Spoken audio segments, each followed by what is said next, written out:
Seekor ular menggigit saya sekali. Saya tidak menyalahkannya. Bahkan saya memberinya sebutir telur untuk dimakan. Kemudian ia menggigit saya lagi, saya kembali memberinya seekor tikus untuk dimakan.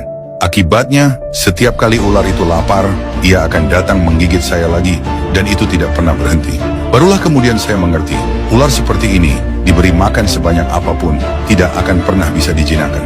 Di matanya, sikap mengalah saya bukanlah kebaikan, melainkan tanda kelemahan yang mudah ditindas. Sejak saat itu, saya mulai menghindarinya. Karena tidak bisa menemukan saya lagi, ular itu mulai berbicara buruk di belakang saya, memfitnah dan menghakimi saya. Ia marah bukan karena saya menjadi buruk, melainkan karena ia tidak bisa lagi mengambil keuntungan dari saya.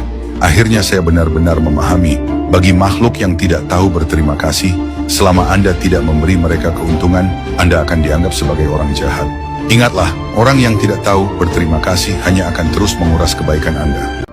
Petugas K3 menjaga agar bahaya tidak menjelma petaka, mencegah sebelum luka terjadi, keamanan sebelum nyawa melayang.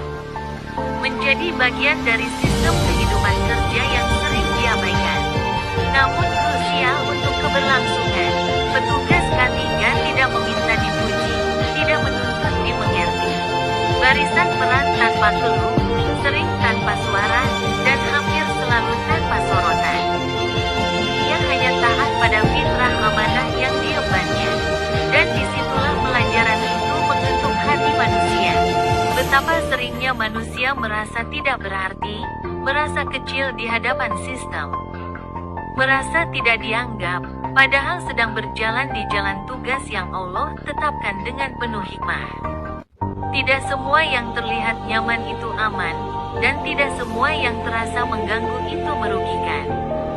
Allah menilai bukan dari jabatan atau pujian, melainkan dari peran dan ketaatan pada tanggung jawab.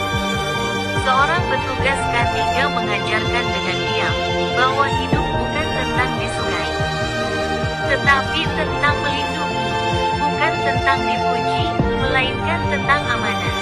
Allah tidak pernah menciptakan peran dengan sia-sia.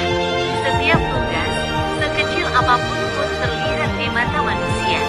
Hingga sebesar menjaga nyawa dan keselamatan, ditetapkan dengan tujuan, dengan hikmah, dan dengan cintanya yang maha luas.